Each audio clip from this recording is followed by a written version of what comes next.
And so as soon as a leadership emerges that is really threatening, then you're going to see some things transpire and change. So when it's not really a threat, they're okay with these marches, they're okay with these protests, they're okay. But as soon as something emerges where it's like, dang, it's going to be 24-hour, like Malcolm was, like Marcus Garvey was, like the Tupac Shakur was, even Brother Martin Luther King was, Huey Newton. I mean, the list goes on and on and on. When their brother Fred Hampton, these brothers are constant.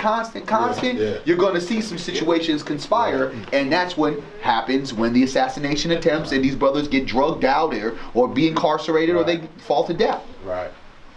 Fred Hampton Jr. called my show Friday, and he was talking about I asked him to list just all of the organizations that he works with, and there is countless people doing the work. So I really don't get into anybody's personal of what they feel like they're doing, because I'm like, it's so much that can be done. There's so much more that can be done. We can't get wrapped up in our personals. We have to make home again, where people feel like, okay, the struggle is where I need to be. You know what I mean? Let's make the struggle the end thing, because the struggle is the only thing that's going to change something, that's going to bring about the positive change that we all need and want to see. Well, I don't, and I'll agree to disagree on that one thing, HurriKane, about the struggle being the end thing. The struggle can't be the end thing where it be as fashionable. Like, okay, I'm in the struggle, you know, I want to sit there and have the struggle be a lifetime thing to where you are really attached to it from the hip. You know what I'm saying? Not when the national event happens, but you're attached to the hip. And I think sometimes people think that, oh, we're going to go out here and do this big thing. The small things, the small things, the everyday things of the struggle have to be done. And it can't be done to a part to where you're the only person doing something. Like, I'm the only person doing this. No, there's other people. You got to recognize other people, because everybody plays a part, whether it's small or big. Everybody plays a part into the situation. And I think that so many people get confused on, you know, what they have to do in it. Sometimes the smallest thing might be the only thing that you have to do. The struggle part could be you taking care of your kids and being the best father or mother that you can be. Because I don't want anybody that ain't a good parent to be out here fighting the freedom fighters when they can't even handle their own household. What you gonna do for anybody else? I'm just saying, I mean, just real. You got so many people running around here acting like they doing something for other people, but you look at your household, it's a freaking mess. Like, well, take care of your own house before you try to clean someone else's house. You know, my whole thing is live and talk and be about that action. Your actions have to meet your conversation, your words, or what you say. Just don't speak it. And some people just go so outside of the box where you look at it like, man, are you for real? Like, seriously? Like, you gotta, I'd be confused. But it, you know, everyone has their story. I think we all be confused, and thank you for the verbiage, because that's what I really mean. It's all about nation building.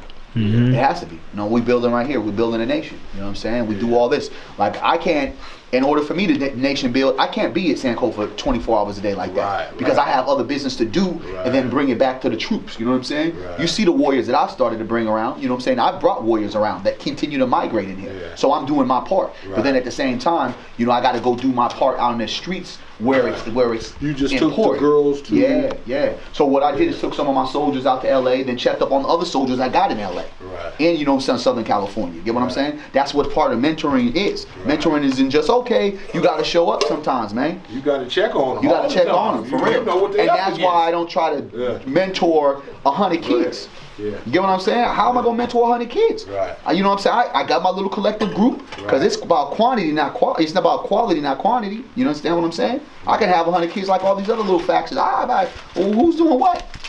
How you have a personal relationship with who? Who's that person? You know what I'm saying? People showing up like, do you know that person? I don't know who Johnny Walker is. He's just Johnny Walker. And what are you doing? And what do you know about their life to be able to do something with their life? You know what I mean? 100 kids? That's a whole lot. That's a whole lot. That's a whole lot. With one person? Yeah. And then those 100 kids have a family. So how many issues do those 100 kids bring to the table? You know? Come on. If you got 2 issues per child, that's 200 issues already. So, you know, that's a whole lot. So I commend you on the work that you're doing. Every Friday, bro, call in, let us know, because I think that's one of the things that I am passionate about, just letting everybody know all of the things that can be done, the organizations you can get involved with, so it's just not you with the 25 kids that you got. You know what I mean? It need to be 25 mentors with them 25 kids. You feel what I'm saying? The thing about it, HurriKane, and this goes back into the positions that we have to play. Like, as I walk this walk and I took this journey and I've become more mature on it, and I've been able to rid a lot of the things that plague me in my own self and personal development. A lot of individuals want to do the right thing, but if you're not doing the right thing outside, like my brothers and my soldiers, they know, like if they catch me at a club, it's going to be like I'm going to someone's birthday party. I'm not at the club partying like, yeah. They know I'm not about that life. Not knocking anybody, but you got a lot of people that want to mentor. I'm going to tell you to do this, but then when you look at their actions and they walk, it's like, this is confusing, dog, because you're telling me don't do drugs, but you hustling right around the corner from me. Well, youngster, I just told you, don't do what I do, just do what I say. No. But that didn't work for us, though. It's what I'm talking about. What I mean? So you have everybody that wants to kind of jump on the bandwagon, but when you walk that walk, you got to talk that talk. It got to all make relative sense. And a lot of people ain't doing that. You know, I don't care about the clubs. I don't give a damn about none of that type of stuff. You get what I'm saying? I don't care about what the ends are talking about and what the brothers are saying. There's none of that stuff. Some of the brothers be talking about me like, oh man, oh, you like Malcolm. Well, I'm happy to be in that cloth. I'm not even close to that, man. But thank you for initially putting me in that cloth. But this is you don't know how much of a compliment that even though I can't accept it because I'm not there yet, I know what that entails. Oh, you don't know how close of a compliment that actually is. And that says two things about me and about you. Exactly. So a lot of us as Africans, unfortunately, we don't want to take that next step where my dedication is to my young people. My young people don't just extend to like 11 on the 20. I got these brothers right up here. They're 20 plus. They're over 21. But I'm still mentoring them. But it's more of a manship now mentoring. You know what I'm saying? Where we're both helping each other and they respect me as their elder because because P's been with me for I don't know how long. When this dude was a young 18-year-old. You get what I'm saying? So we've walked together in mature adulthood. But you don't sit there and just say, okay, this dude's 21, he got it. No. This is when the intensity goes in and kicks in, where you're now kind of falling back and just really trying to add different things and not really saying just what you need to do, but just saying, you know what, and try to identify certain things they need to do and kind of shove them to certain things like, hey man, why don't you try this out?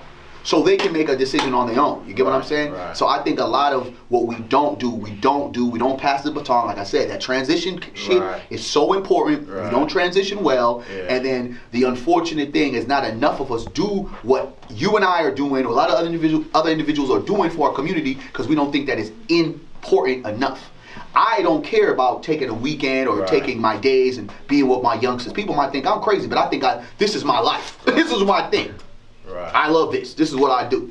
Because I'm not going to be here forever to hold this mantle. Someone's going to have to do it. So when P gets older or DB gets older, they're going to do the same thing for some youngsters 16, 17, and 18. You don't take him under his wing. He going to learn how to help his brother become a man more than his father probably was going to do. Get what I'm talking about?